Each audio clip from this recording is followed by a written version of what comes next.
नमस्कार मित्रांनो, सर्वांना सोना एंटरप्राइजेस मध्ये सगळ्यांचं स्वागत आहे। मित्रांनो, आपण आज नवीन प्रकारचा एक व्हिडिओ बनवत आहोत, जे की नवीन व्यवसाय आता 2021 नंतर जे लॉकडाऊन झाले त्यानंतर बऱ्यापैकी जे तरुण मंडळी आहेत आपले ते व्यवसायाकडे वळाले आहेत मित्रांनो। तर अशाच एका व्यवसायाचा व्हिडिओ बनवतो मित्रांनो तुमच्यासाठी। फक्त 15 मिनिटाचा व्हिडिओ असेल तर पूर्ण व्हिडिओ पाहून घ्या, म्हणजे तुम्हाला या सर्व गोष्टी कळतील। यामध्ये आपण सर्व पाहणार आहोत, कशा प्रकारे पान कोणते कोणते पान तयार करू शकता तुम्ही, त्याच्यामध्ये खर्च किती लागतो व्यवसायासाठी आणि तुमचा व्यवसाय चालेल का नाही चालेल याची हमी सुद्धा तुम्हाला या व्हिडिओ मधून तुम्हाला दाखवतो मी। ओके, तर मित्रांनो आपण आज आलेलो आहोत मोरया पान सेंटर मध्ये, शिरूर कासार पाथर्डी रोडला हे मोरया पान शॉप आहे। यामध्ये कमीत कमी 10 ते 12 प्रकारचे पान जे आहेत आपल्याला ते वेगवेगळे पान आपल्याला भेटतात। तर आपण काय करणार आहोत, सरांसोबत आता त्यांनी कसा व्यवसाय सुरू केला, त्याला खर्च किती लागला किंवा त्यासाठी आपल्याला व्यवसाय सुरू करण्यासाठी ते काही मदत करू शकतात का, या गोष्टीसाठी आपण व्हिडिओ बनवणार आहोत। स्टॉप। नमस्कार सर, आपण आज जसं की मोरया पान शॉप सुरू केलेलं आहे, तर सुरुवातीला सगळ्या दर्शकांना सांगा आपलं नाव काय आहे आणि आपण हे पान शॉप सुरू करण्यामागचं कारण काय, म्हणजे तुम्ही पान शॉपच हा व्यवसाय का निवडला? पान शॉप हा व्यवसाय त्याच्यामुळे निवडला, मित्र पान शॉप वर कामाला होता। ओके, त्यानंतर मग त्या गल्ला बघितला मी, गल्ला 5-10 हजार रुपये गल्ला व्हायचा, त्याच्यामुळे मग मी त्याकडे शिकायला गेलो। ओके, पाथर्डीला शिकलो।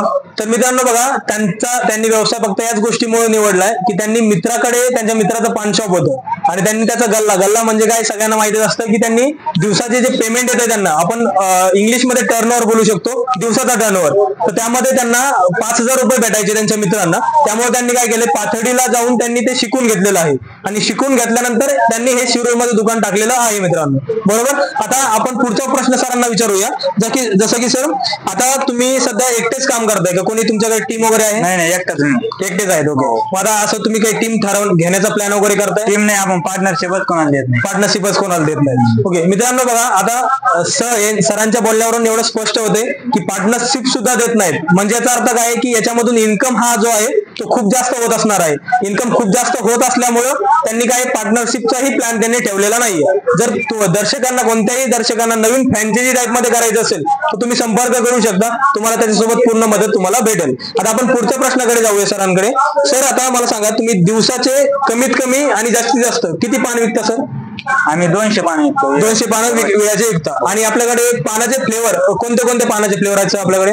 चॉकलेट आहे, मलाई कुल्फी, स्ट्रॉबेरी, रामपेरी चटणी, फुलचंद आहे, ओके, पिस्ता आहे। ओके, 120-300। तर मित्रांनो सरांकडे जास्तीत जास्त बघा, तुम्हाला सर सुरुवातीला सांगितलंच होतं की 10 ते 15 प्रकारचे पान आहेत। त्यामध्ये त्यांनी जसं सांगितल्याप्रमाणे मी लिहून पण घेतलेलं आहे। त्याच्याकडे मसाला पान आहे त्यांच्याकडे, त्यानंतर त्यांच्याकडे चॉकलेट पान पण ते प्रोव्हाइड करतात ग्राहकांना। त्यानंतर आहे मँगो स्ट्रॉबेरी, हे फ्लेवरचे पान आहेत, जसं चॉकलेट पान असेल त्याच प्रकारे मँगो, स्ट्रॉबेरी, मलाई, पिस्ता हे 4 प्रकारचे फ्लेवरचे पानं पण त्यांच्याकडे भेटतात। आणि त्यानंतर आहेत फुलचंद, जसं की आता खेडेगावातले जे नागरिक असतात, खेडेगावातले जे ग्राहक असतात ते फुलचंद 120-300 हे जे पान आहेत हे थोडंसं जास्त खातात, कारण की गायछाप वगैरे त्या गोष्टी असतात ना, त्याऐवजी फुलचंद पान वगैरे थोडंसं बेटर लागतं। ओके, तर गायछापने जे तुम्हाला त्रास वगैरे होतात ते फुलचंद पानने मित्रांनो तसं कमी होतात। त्यामुळे तुम्ही काय ग्राहक हे खेडेगावातले जास्त खातात मित्रांनो। आणि जे आपण बोलतो की जे पॅशनेट असतात, जे पान खायला ज्यांना जास्त आवडतं, आणि बाकीचे जे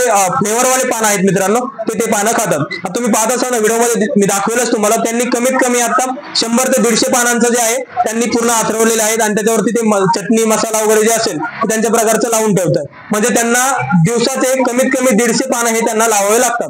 आता दुसरी सगळ्यात महत्वाची आणि महत्वाची गोष्ट सरांना मी विचारणार आहे, तुम्ही एकदा लक्ष द्या। आणि ते सांगतायत की 150 पानं, आणि यावरून मी त्यांना एक प्रश्न विचारतोय फक्त मित्रांनो। तर सर मला सांगा, तुम्ही शिरूर मध्ये चालू केलंय, शिरूर कासार जिल्हा बीड, यामध्ये आपण जसं पाथर्डी रोडला चालू केलेलं आहे। चौकाचं नाव काय सर? कोळवाडी चौकात त्यांचं दुकान आहे किंवा त्यांचं शॉप आहे, मोरया पान सेंटर म्हणून। तर त्यांनी किती दिवसापूर्वी सर चालू केलेलं, आपण किती दिवस झाले चालू करून? आता 1 महिना होत आला। 1 महिना होत आलाय। तर मित्रांनो फक्त आणि फक्त 1 महिना झालाय, 1 महिन्यामध्ये त्यांना 100 ते 150 पानाचा ग्राहक हे त्यांना भेटतंय शिरूर सारख्या छोट्या लोकसंख्या असलेल्या तालुक्याच्या ठिकाणी।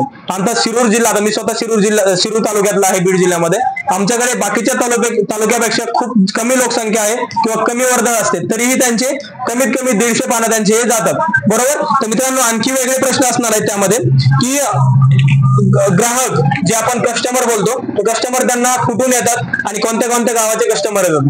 तर सर आपल्याला कस्टमर जे आहेत ते भेटतात 100-150 पानाचे भेटतात. तर तुम्हाला कोणत्या कोणत्या गाव शेजारी पाजारी आहेत ज्याचे कस्टमर तुम्हाला भेटतात? आपले जेवढे शिरूर मध्ये गाव आहेत ना साईडचे, सगळ्या गावांचे कस्टमर इथे आहेत. Okay okay. आता जसं की सर शिरूर कासार, ग्राहकांना शिरूर कासार हे तालुक्याचं ठिकाण आहे. यामध्ये आपल्याला तहसील कार्यालय असतं, त्याचं काम असतात, कोर्ट आहे, कोर्टमध्ये कामं असतात, किंवा पंचायत समिती आहे त्याच्यामध्ये कामं असतात. इथे येणारे जे सर्व लोक आहेत गाव आसपासचे 15 ते 20 गावातले लोक जे आहेत ते लोक इथं पान खाण्यासाठी येतात. तर तुम्ही एकदा व्हिजिट करू शकता मित्रांनो. या व्यतिरिक्त मित्रांनो आता आणखी एक आहे सल्ला कोणासाठी? ज्यांना नवीन व्यवसाय सुरू करायचा आहे मित्रांनो, नवीन व्यवसाय सुरू करायचा त्यासाठी त्यांना सल्ला काय देऊ शकता हे जरांना आपण विचारूया. तर सर मला सांगा आता पूर्णपणे 1-2 मिनिटात जे ग्राहक नवीन असणार आहे, ज्यांना नवीन पान वगैरे करायचंय त्यासाठी 1-2 प्रश्न विचारतो. तर तुम्ही एखादा जर ग्राहक आला तुमच्याकडे की आम्हाला नवीन फ्रँचायझी किंवा त्यांना हे व्यवसाय टाकून द्यायचा आहे, तर त्यासाठी मदत करू शकता का? हो करू शकता मदत. ओके. त्यासाठी तुम्हाला काय करावं लागेल? म्हणजे मुलगा वगैरे तुमच्याकडे आधी शिकवायला पाठवावं लागेल. ते किती दिवसासाठी? एक 8 दिवसापूर्वी 8 दिवसात पूर्ण शिकून होईल सर त्यांना? ओके. 8 दिवसामध्ये पूर्ण शिकून होईल. तर मित्रांनो बघा फक्त 8 दिवसामध्ये जे 10-12 प्रकारचे पान आहेत ते तुम्हाला शिकून भेटतील. आणि हे व्यवसाय करण्यासाठी सगळ्यात महत्वाचं असतं भांडवल.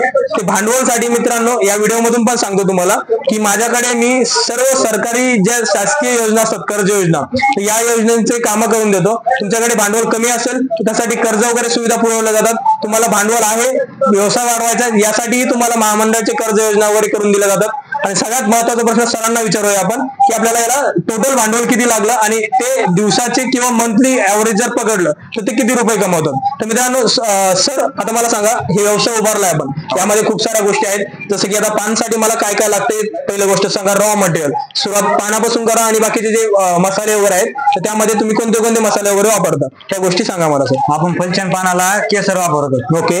केसर वापरतो, तंबाखू वापरतो. तंबाखू चटणी असते. ओके.